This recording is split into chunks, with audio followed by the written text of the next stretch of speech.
Subscribe our channel for more videos. In 90 seconds, a Soviet pilot positioned his gun sight on an American fighter, pressed his firing button, and proved that the United States was already dead. They just didn't know it yet. He could have pulled that trigger for real. He chose not to, and what happened next nearly ended the world. November 4th, 1962. The Cuban Missile Crisis was supposed to be winding down. Diplomats were talking. The worst, everyone believed, was over. 2 American F-104 Starfighters from the 479th Tactical Fighter Wing were cruising at altitude over the green patchwork of central Cuba, roughly 8 miles west of Santa Clara. The morning sun stretched long golden shadows across the sugarcane fields below. The pilots were veterans, steady hands, clear heads. They had flown this route before, a standard reconnaissance support mission, providing cover for Navy photo aircraft documenting Soviet installations on the island. Routine, predictable, safe. Then, something appeared at their 6 o'clock position. It came from below, from behind, climbing at a rate that made no sense, at a speed that didn't match anything in the briefing books, at an angle that American pilots had never witnessed from a Soviet aircraft. The closure rate was extraordinary, almost violent in its speed.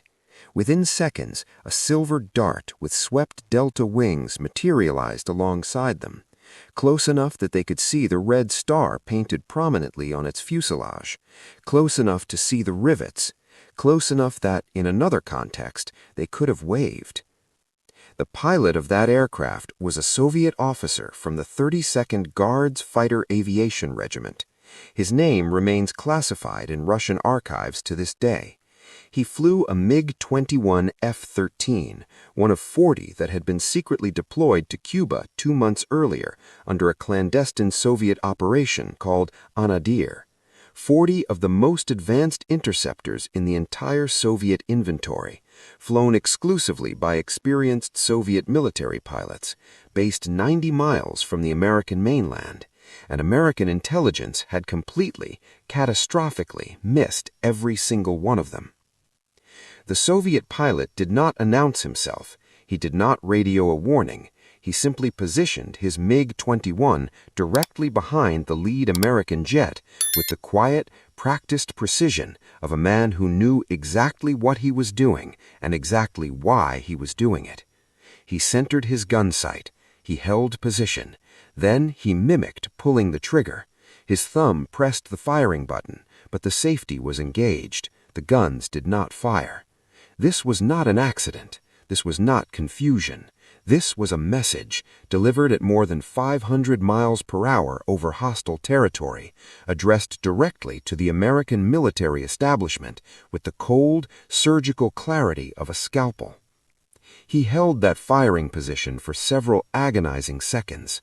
Every second was a sentence in a language that required no translation. I was here before you knew I existed. I own this airspace. I am looking at the back of your head. I could have ended this. Right now, today, you would never have seen it coming. Then he peeled away into a climbing turn and disappeared. The 2 American pilots had approximately 90 seconds to process the fact that they had just been virtually killed by an aircraft they had been assured did not exist in Cuba. Their response was immediate and unambiguous. Both starfighters slammed their throttles to maximum military power and lit their afterburners simultaneously. The massive J-79 engines roared as 17,000 pounds of thrust per aircraft drove them northward toward Florida at maximum speed. They did not turn to engage. They did not attempt to follow. They ran. 2 of America's most capable fighters, flown by experienced, combat-ready pilots, running as fast as physics would allow from something that had appeared from nowhere and left them with the visceral, bone-deep understanding that they had been completely outmaneuvered before the engagement even began. American radio operators monitoring the Florida Straits from listening posts along the Keys intercepted their transmissions. The voices carried the unmistakable edge of men who had just survived something they shouldn't have. Declassified signals intelligence reports from the National Security Agency recorded their words. Some accounts from Cuban aviation historians, who later gained access to Soviet records, suggest the pilots described the attackers as pirate planes, aircraft bearing no insignia, appearing from nowhere, vanishing the same way. The contradiction in those reports has never been fully resolved. Both versions may contain pieces of the truth, depending on exactly what those pilots managed to observe in 90 chaotic, terrifying seconds. What is not contradicted, what is not ambiguous, is the message that reached American commanders at Tactical Air Command and Air Defense Command within hours. Soviet supersonic fighters, unknown to American intelligence, were operating from Cuban airfields 90 miles from Florida. They could reach American airspace in minutes, and they had just demonstrated in the most visceral way imaginable that the United States Air Defense Network had a hole in it large enough to fly 40 advanced jet fighters through without anyone noticing. Within 24 hours of that encounter, every MiG-21 in Cuba was repainted with Cuban national markings. The red stars vanished overnight. Moscow understood with crystalline clarity what those stars meant in the current political environment. American pilots identifying Soviet insignia aircraft over Cuba would trigger a direct diplomatic crisis at a moment when the world was standing on the thinnest possible ice above an abyss of nuclear fire. The fiction of Cuban operation would be maintained from that day forward. Soviet pilots would continue flying combat missions over the Caribbean, but now they would do it under the blue and white and red of Fidel Castro's Revolutionary Air Force. The deception was total. The danger was not diminished by a single degree.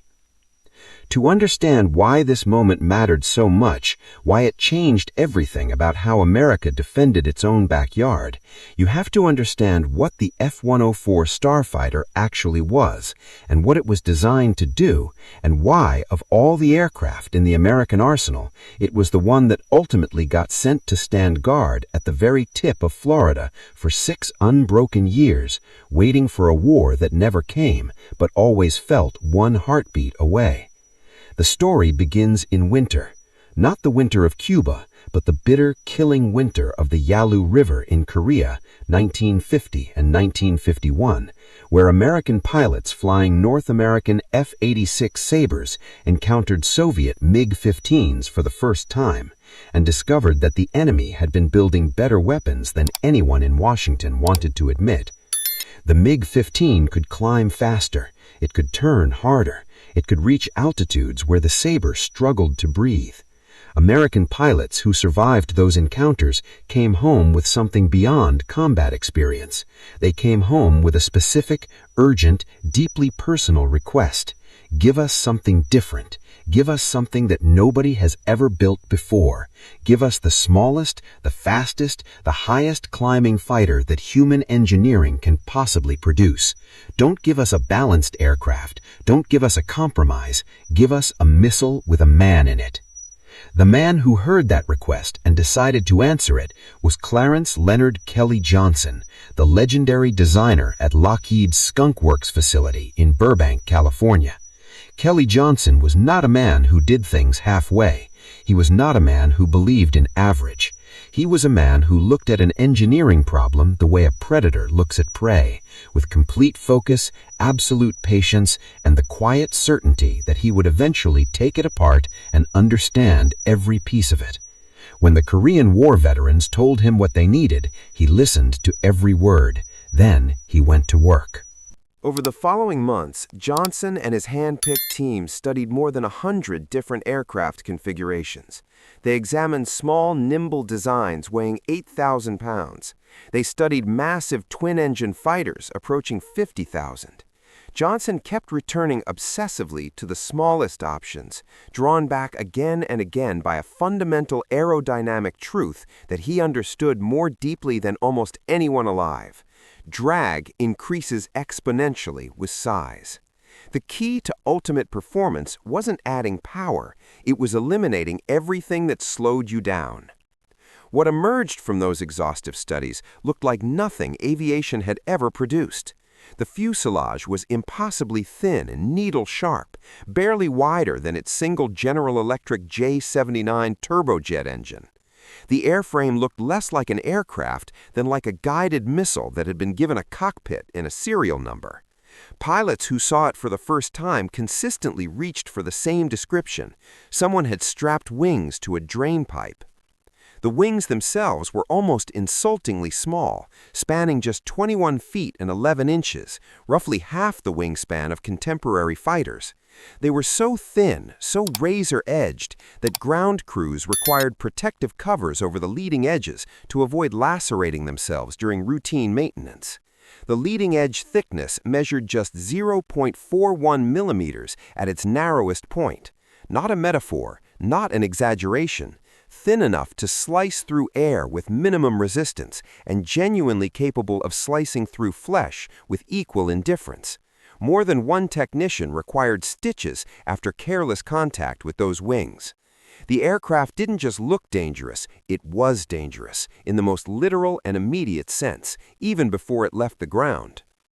On March 4, 1954, the prototype XF-104 lifted off for the first time with Lockheed test pilot Anthony LeVere at the controls. LeVere was a man who had tested some of the most dangerous experimental aircraft ever built, a pilot for whom caution was not cowardice but professional obligation, who had felt the edge of the envelope from the inside on more occasions than most people could count. Even he was impressed by what Johnson had created. Within months, test pilots were pushing it past Mach 2, twice the speed of sound, not in a brief, shuddering dash through the sound barrier, but in sustained, controlled flight. The world records fell in rapid succession. On May 7, 1958, Major Howard Johnson climbed an F-104A to 91,243 feet, shattering the existing world altitude record. 9 days later, Captain Walter Irwin established a new world speed record of 1,404.19 miles per hour in level flight. The Starfighter became the first aircraft in aviation history to hold simultaneous official world records for both maximum speed and maximum altitude. It would later add time-to-climb records to that collection, reaching extreme altitudes faster than any aircraft before it. The raw performance numbers told only part of the story. The F-104's initial rate of climb exceeded 48,000 feet per minute under optimal conditions. Pilots who flew it in operational squadron service described being able to reach 45,000 feet in approximately 90 seconds from brake release on a standard day at combat weight. This was not acceleration the way other fighters accelerated. This was being fired from a cannon. The sensation of afterburner ignition pressed pilots back into their ejection seats with relentless, crushing force as the aircraft clawed for altitude. The horizon tilted crazily as the climb angle exceeded 45 degrees and steepened further. The altimeter unwound so fast it was almost impossible to read. Pilots who experienced it for the first time often described a moment of pure animal disorientation, the brain struggling to process a rate of change that no human being had evolved to handle. But the Starfighter had shadows, darkness behind the brilliance. Those tiny wings that gave it such extraordinary high-speed performance made it treacherous and unforgiving at low speeds. The landing approach speed exceeded 190 miles per hour, far higher than any contemporary fighter, approaching the cruise speed of civilian airliners. A moment's inattention during approach could be immediately and irrevocably fatal. Early production models featured a downward-firing ejection seat because Lockheed engineers feared that a pilot ejecting upward at high speed would strike the aircraft's tall T-shaped tail assembly. The concept seemed elegant in the engineering office. In the real world, it killed people. 21 American pilots died in low-altitude ejection attempts because the downward-firing seat drove them into the ground faster than their parachutes could arrest the descent. The seat was eventually replaced, but the reputation was not so easily fixed. The Starfighter accumulated a nickname that followed it through its service life, the Widowmaker. In Germany, where it was exported in large numbers, pilots called it the Flying Coffin and the Lawn Dart, the dark humor of men who respected what they flew because the alternative was not to survive it. By the early 1960s, Air Defense Command was steadily replacing its F-104s with longer-range all-weather interceptors.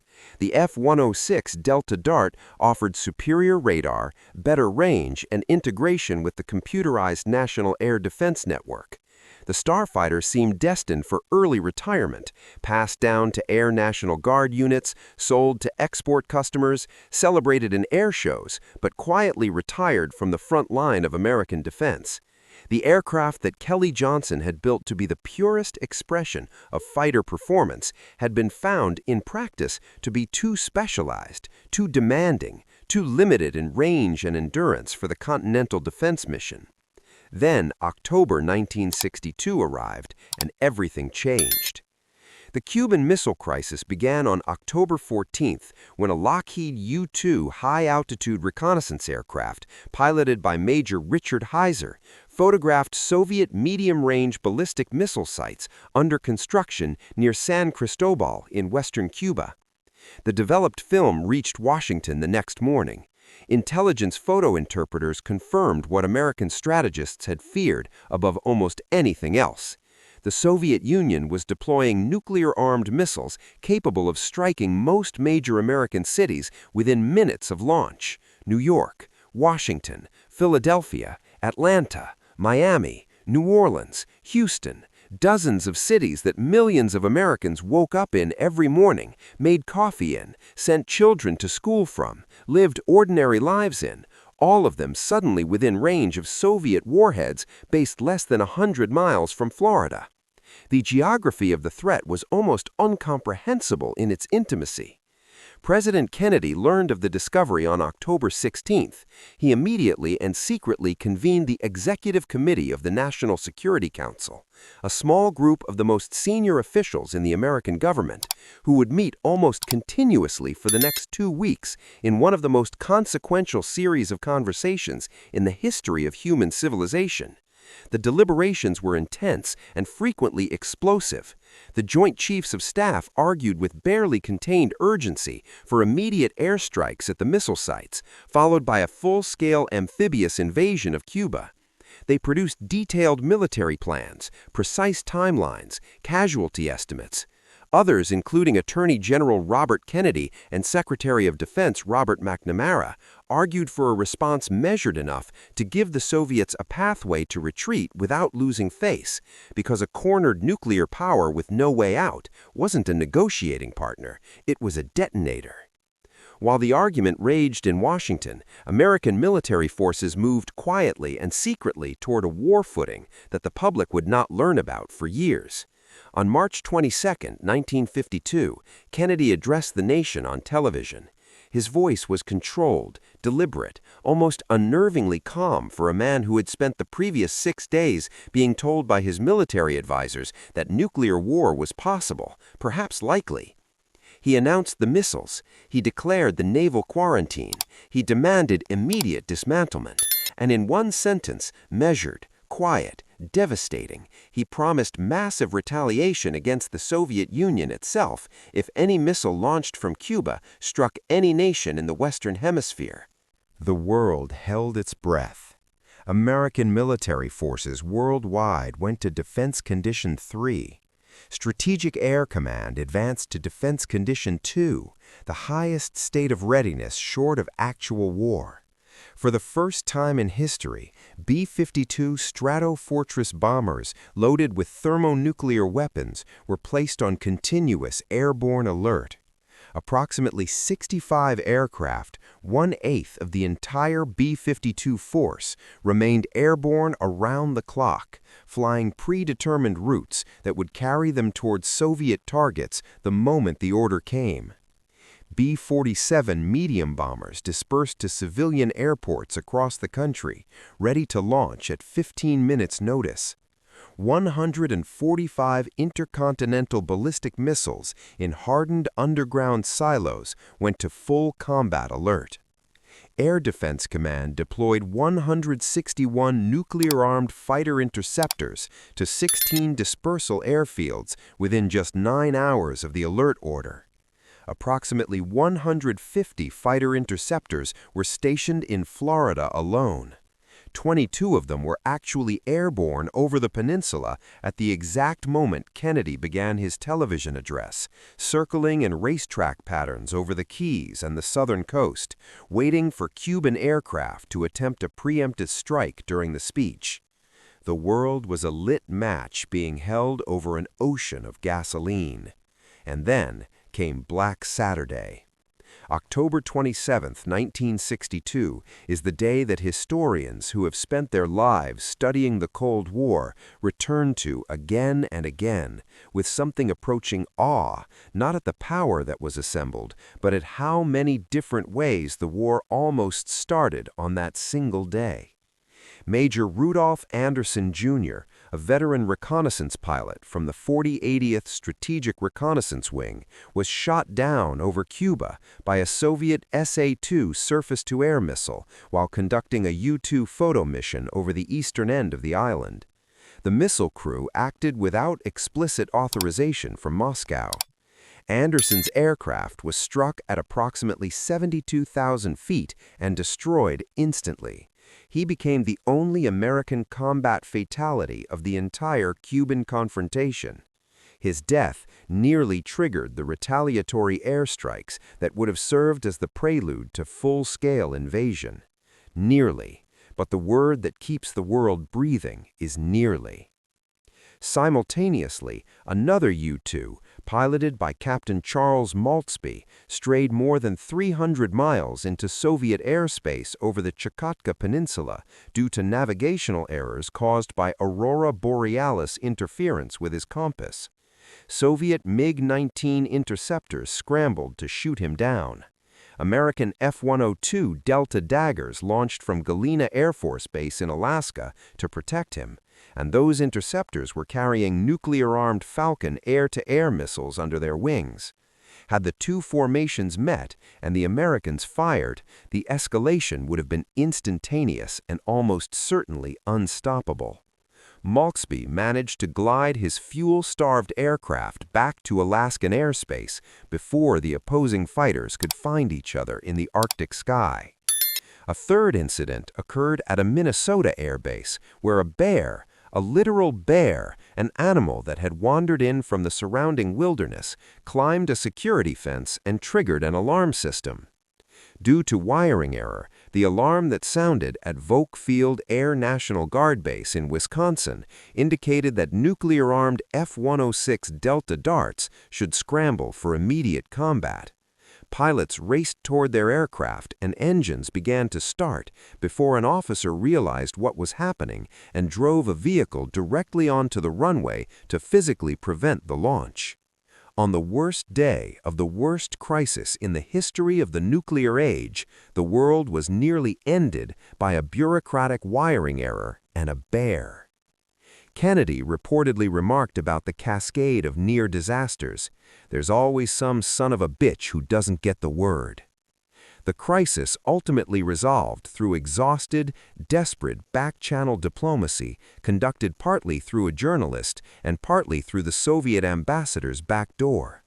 Khrushchev agreed to remove the offensive missiles from Cuba in exchange for an American public pledge not to invade the island and a secret agreement to withdraw American Jupiter intermediate-range ballistic missiles from Turkey. By late November, the missiles were being dismantled. The Ilyushin IL-28 Beagle bombers that had also been deployed to Cuba were being crated for shipment back to the Soviet Union. The world stepped back from the brink. But the November 4th encounter, the 92nd engagement over the sugarcane fields of central Cuba, had revealed something that could not be papered over with diplomacy. Unknown to American intelligence, the Soviets had secretly deployed 40 MiG-21 F-13 fighters to Cuba in September 1962 under Operation Anad. These were among the most advanced interceptors in the entire Soviet inventory. True Mach 2 aircraft, sophisticated radar, weapon systems that matched or exceeded American equivalents. Flown exclusively by Soviet military pilots from the 32nd Guards Fighter Aviation Regiment, redesignated the 213th Fighter Aviation Regiment for the deployment to maintain secrecy. The first MiG-21 had flown over Cuban soil on September 18, 1962. American signals intelligence and aerial reconnaissance, despite the most intensive surveillance ever conducted of a foreign country's military buildup, had missed every single one of them. When one of those aircraft appeared behind two F-104Cs, positioned on their 6 o'clock, held a gun sight on the lead aircraft, and simulated pulling the trigger, it proved something that could not be argued away. Cuba had an air combat capability that the United States had not anticipated, had not planned for, and had not yet built adequate defenses against. Soviet supersonic fighters could reach Florida in minutes. American cities from Miami to Jacksonville lay within their combat radius. The threat was not theoretical, it was not speculative. It had appeared in a gun sight and held position long enough for the message to be received without any possibility of misinterpretation. Something decisive had to be done, and the answer, when the air defense establishment studied the problem with fresh eyes, was hiding in sight plain. Every limitation that had made the F-104 Starfighter unsuitable for continental air defense against Soviet bombers crossing the Arctic suddenly became an advantage against the Cuba mission. No requirement for long patrol range when the enemy was 90 miles away. No necessity for all-weather capability in subtropical South Florida. No endurance problem when the operational area was small enough to cross at Mach 2 in minutes. What mattered now was raw performance, the ability to scramble from the ground, climb to intercept altitude, and close with enemy fighters in the minimum possible time. Against Cuban MiGs operating from islands just across the Florida Straits, the F-104 Starfighter was not merely adequate, it was specifically, uniquely, almost perfectly suited. On February 27, 1963, the first F-104A Starfighters of the 319th Fighter Interceptor Squadron touched down at Homestead Air Force Base, Florida. The squadron had relocated from Bunker Hill Air Force Base in Indiana, receiving aircraft withdrawn from Air National Guard units that had been federalized during the Berlin crisis of 1961. Their mission briefing was simple, unambiguous, and unlike anything that had been assigned to an American fighter squadron in the previous decade. Guard the southeastern United States against Cuban air attack. Be ready to fight at any moment of any day. Launch within 5 minutes of the scramble order. The 319th assumed its operational alert posture on April 15, 1963, replacing the F-102 Delta Daggers of the 325th Fighter Interceptor Squadron that had handled the mission during the crisis period. The unit organized into 3 operational flights: A Flight designated yellow, B Flight designated red, C Flight designated blue. These 3 flights rotated through continuous 5-minute alert duty around the clock, every day, every week, every month, for 6 unbroken years. 5-minute alert. The name was not metaphorical. It was a precise operational requirement. Pilots sat in air-conditioned ready rooms immediately adjacent to their parked and armed aircraft, flight suits on, helmets within arm's reach, gloves beside the helmets. They played cards, they read magazines, they watched television, they wrote letters home and talked about their families and told the same stories they had told 100 times before. They tried to stay mentally sharp while inhabiting the specific psychological purgatory of men who were being paid to wait, who knew that the scramble horn could sound in the next 5 seconds or not sound for the next 5 years, and who had to be equally prepared for either. When the horn sounded, they had exactly 300 seconds, 5 minutes, not a second more, to run to their jets, strap in, start engines, taxi to the runway, and break ground with wheels up. The aircraft were maintained in a state of absolute combat readiness that bordered on devotion. Ground crews worked around the clock to ensure that every alert aircraft could fly on a moment's notice. The AIM-9B Sidewinder missiles hung on their wingtip rails, warheads live. After 1964, the M61 Vulcan cannon was fully loaded with high-explosive incendiary ammunition. The Vulcan was itself a weapon unlike anything that had come before it, a 6-barrel rotating design capable of firing 6,000 rounds per minute, delivering devastating firepower in the fractional seconds available during a high-speed intercept engagement. At Mach 2, a gunsight opportunity lasts heartbeats. The Vulcan was designed to fill those heartbeats with enough steel to ensure that a single trigger pull was sufficient. Daily life at Homestead Air Force Base revolved entirely around the alert cycle, and the heat was relentless. Florida in summer is a specific variety of misery that pilots from the Midwest and the Pacific Northwest had to learn to endure without letting it degrade their edge. During non-alert periods, pilots practiced relentlessly the skills they might someday need at combat speed. The squadron flew double-attack intercept procedures at least 3 times per week, practicing the coordinated attacks by pairs of fighters that maximize the probability of destroying an enemy aircraft in a single pass.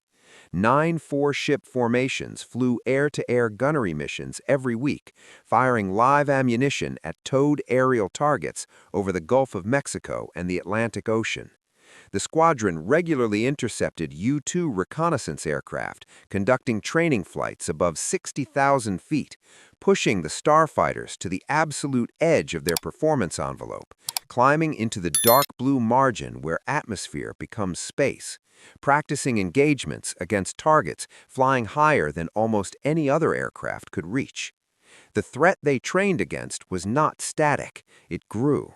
By the mid-1960s, American intelligence estimated the 319th faced roughly 125 Cuban MiG-21s based at airfields across the straits. The number grew throughout the decade as the Soviet Union continued supplying Castro's Revolutionary Air Force with increasingly capable aircraft.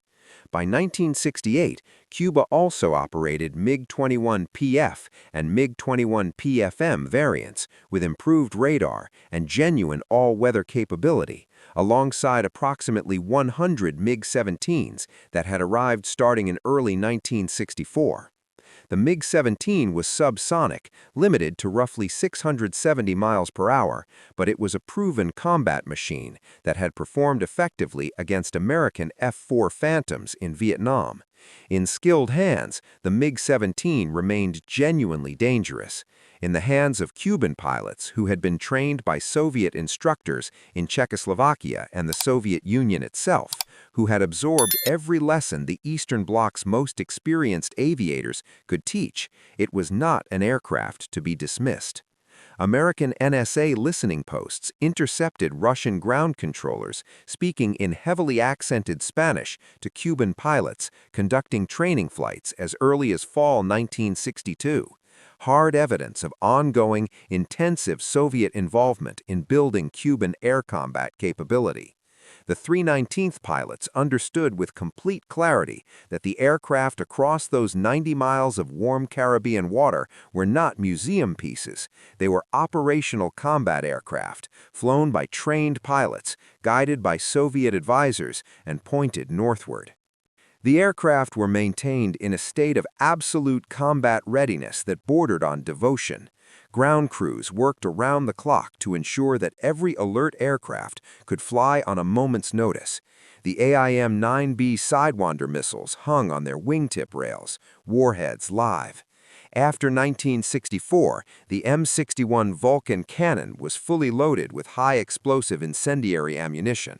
The Vulcan was itself a weapon unlike anything that had come before it, a six-barrel rotating design capable of firing 6,000 rounds per minute, delivering devastating firepower in the fractional seconds available during a high-speed intercept engagement. At Mach 2, a gunsight opportunity lasts heartbeats. The Vulcan was designed to fill those heartbeats with enough steel to ensure that a single trigger pull was sufficient. Daily life at Homestead Air Force Base revolved entirely around the alert cycle, and the heat was relentless. Florida in summer is a specific variety of misery that pilots from the Midwest and the Pacific Northwest had to learn to endure without letting it degrade their edge. During non-alert periods, pilots practiced relentlessly the skills they might someday need at combat speed. The squadron flew double-attack intercept procedures at least 3 times per week, practicing the coordinated attacks by pairs of fighters that maximize the probability of destroying an enemy aircraft in a single pass.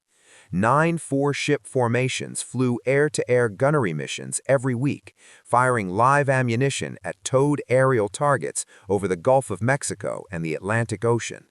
The squadron regularly intercepted U-2 reconnaissance aircraft, conducting training flights above 60,000 feet, pushing the Starfighters to the absolute edge of their performance envelope, climbing into the dark blue margin where atmosphere becomes space, practicing engagements against targets flying higher than almost any other aircraft could reach.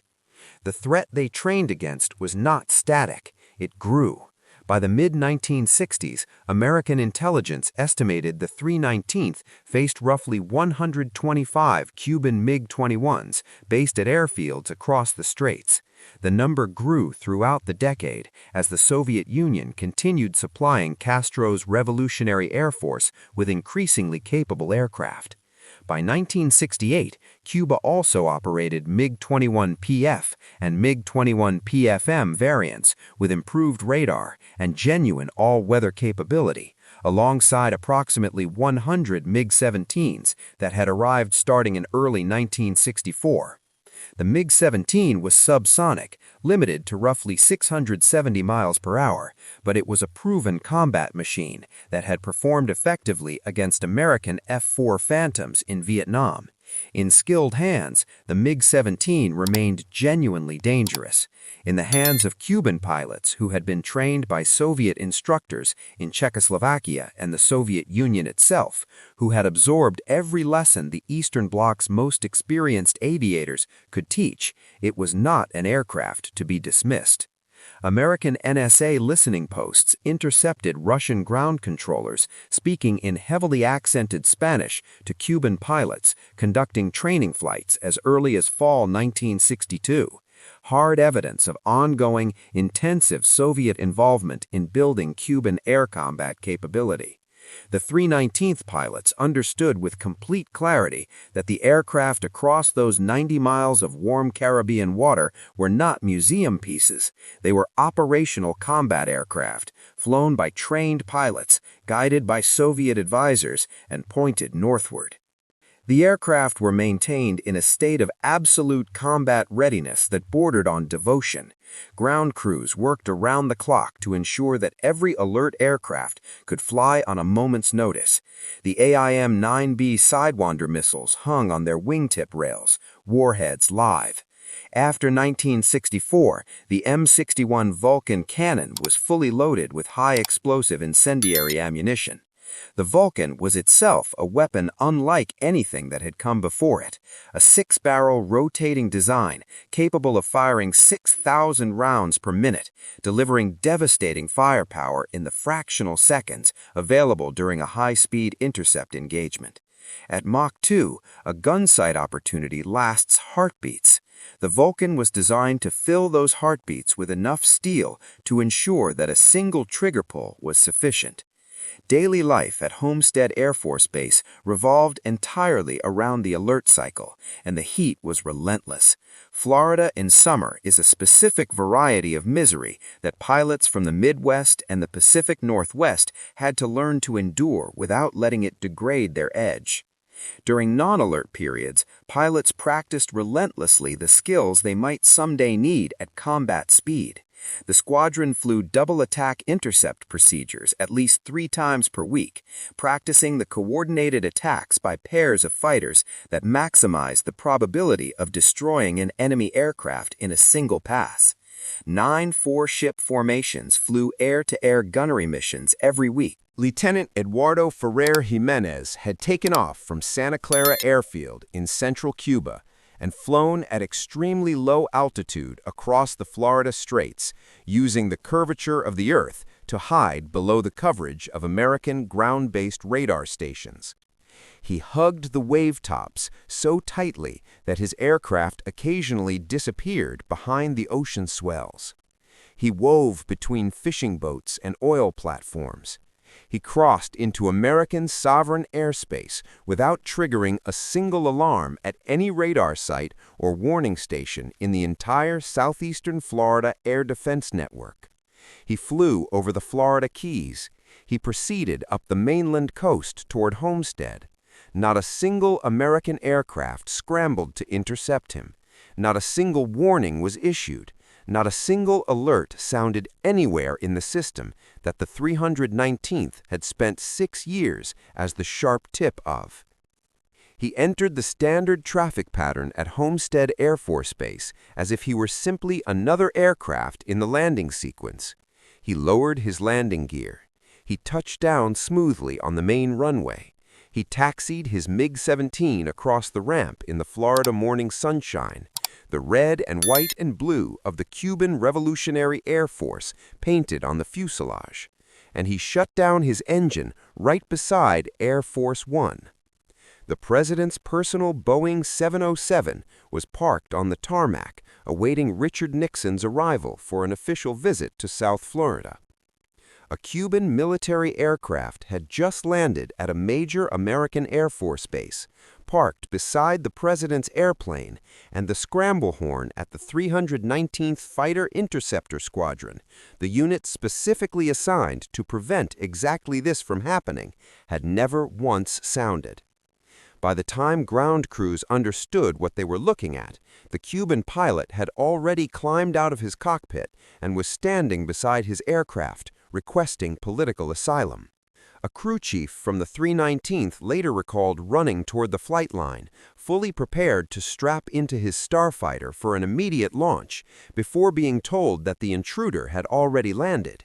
There was no target left to intercept. The aircraft was on the ramp. The pilot was talking to security personnel. The moment had already happened, from beginning to end, while the air defense system designed to prevent it had noticed nothing at all. Ferrer Jimenez was a defector. He had no bombs, no armed weapons, no hostile intent of any kind. He wanted out of Cuba, and he had chosen the most dramatic, most audacious, most operationally humiliating exit route imaginable. But the implications of his successful penetration were not diminished by his peaceful intentions by so much as a single degree. If one MiG-17, a subsonic aircraft, a relatively old design by 1969, could cross the Florida Straits undetected, fly up the coast unchallenged, and land at a major military installation without triggering any intercept response at all, then a formation of MiG-21s carrying real weapons could theoretically do exactly the same thing.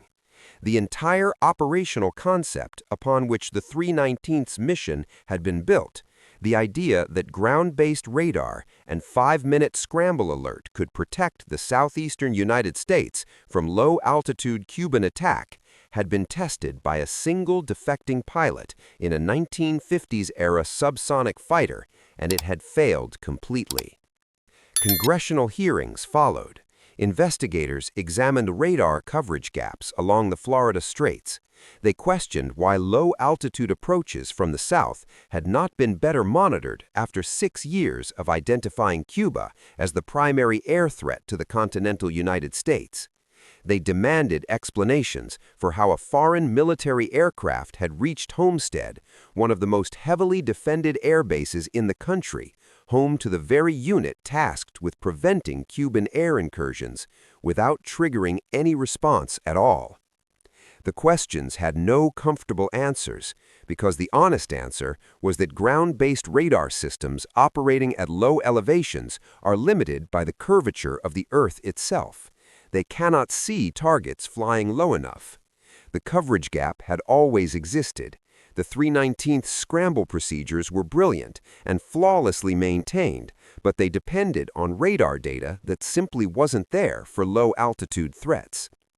The incident provided the political momentum for a program that had been discussed for years but never funded with sufficient urgency: the Airborne Warning and Control System, the E-3 AWACS aircraft that would eventually provide continuous radar coverage from high altitude over areas that ground-based stations could not effectively monitor. Looking down from 30,000 feet, an AWACS could see low-flying aircraft against the surface of the ocean that ground-based radar could never detect. The political will to fund that program properly was, in no small measure, created by one Cuban pilot who chose to defect by landing beside the president's airplane at an Air Force base that was supposed to be watching for exactly him. The 319th Fighter Interceptor Squadron stood down from its Cuban vigil in December 1969, when the Air Force finally retired its last active-duty F-104 Starfighters from the Interceptor mission. The numbers of what they had accomplished during 6 years at Homestead were remarkable in their own particular way. 40 F-104As and 2-seat F-104B trainers.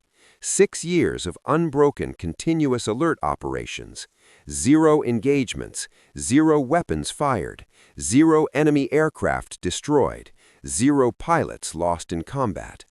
The mission was pure deterrence from the first day to the last, and deterrence is the strangest measure of success in all military history, because the thing you are trying to prevent is precisely the thing that never happens, and the question of whether it didn't happen because you prevented it, or because it was never going to happen anyway, is a question that can never, by definition, be answered. What can be said with certainty is that during the 6 years that F-104 Starfighters sat on 5-minute alert at Homestead Air Force Base, no Cuban or Soviet aircraft attacked the southeastern United States. Whether the 319th Fighter Interceptor Squadron deserves the credit for that silence is a matter of historical interpretation. What is not a matter of interpretation is that they showed up every day, maintained their readiness every hour, and were prepared to fight every single moment of a 6-year mission that most Americans never knew was happening. The story did not end cleanly, as Cold War stories rarely do. Cuba's fighter force remained operational and occasionally lethal long after the Starfighters departed Florida. On February 24, 1996, more than a quarter-century after the 319th stood down, a Cuban MiG-29 Fulcrum shot down 2 Cessna 337 Skymaster light aircraft operated by Brothers to the Rescue, a Cuban-American humanitarian organization that searched for refugees in the Florida Straits. 4 people died in the attack, 3 American citizens and 1 permanent resident. The aircraft were unarmed. They were shot down in international airspace. American intelligence intercepted radio communications between the Cuban pilot and ground controllers during the engagement. The transmissions were played before the United Nations Security Council by U.S. Ambassador Madeleine Albright, who told the assembled delegates that what had been demonstrated that day was not courage, but its opposite. The incident demonstrated something that the man of the 319th had understood from the first day they sat down in the ready room at Homestead, a fact that had never changed throughout the 40 years separating the Cuban Missile Crisis from the shooting down of those Cessnas.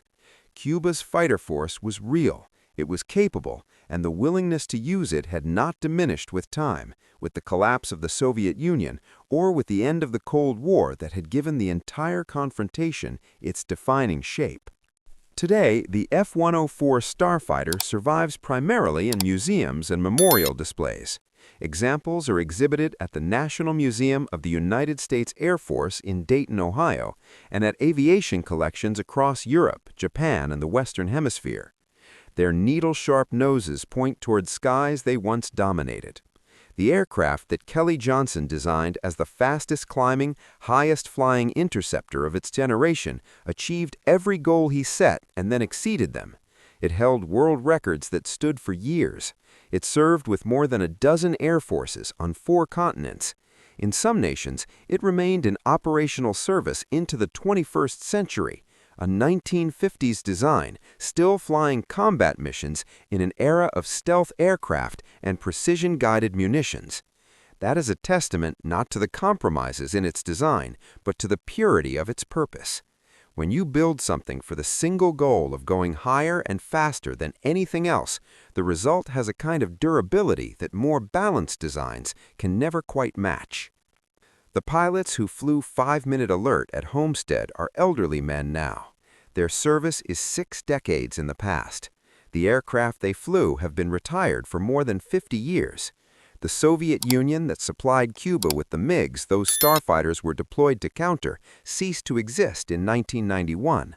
The world those men inhabited, where the Florida Straits represented one of the most dangerous and consequential stretches of airspace on the planet, where the scramble horn meant the potential beginning of a nuclear war, where 90 miles of warm Caribbean water separated civilization from catastrophe, that world is gone in most of its particulars. But the straits remain. The tensions that made those warm blue waters so lethal have never entirely disappeared. And somewhere in the archive of the Russian military, still classified, still sealed, is a file with the name of the pilot who, on November 4, 1962, positioned his MiG-21 behind an American starfighter, centered his gun sight, pressed the trigger that did not fire, and held his position long enough for the message to be received without any possibility of confusion. He could have ended it differently. He chose not to. In the history of the Cold War, that choice, made by an anonymous Soviet pilot whose name the world may never know, may be one of the most consequential single decisions ever made in the cockpit of a fighter aircraft. He had the shot, he had the position, he had the element of surprise and the tactical control of the engagement and the training and the aircraft and the moment. He had everything. He held his firing position, let them understand what he had, and peeled away into a climbing turn. The world kept going. Barely, but it kept going. And on the other side of the Florida Straits, for the next 6 years, the men of the 319th Fighter Interceptor Squadron sat in a ready room in the Florida heat, helmets within arm's reach, waiting for a horn that never sounded, guarding a line that was never crossed, in a war that was fought, and perhaps won, in the silence between the moment a trigger was pressed and the moment a gun did not fire. If this story hit you the way it hit me when I first discovered it, drop a comment below with just the words 5 minutes. I want to know how many of you made it to the end. Share this with someone who thinks they know Cold War history, because I guarantee they have never heard this chapter. And if you want more of these forgotten stories, the ones that happen just below the surface of the history we were taught, subscribe, because we're just getting started.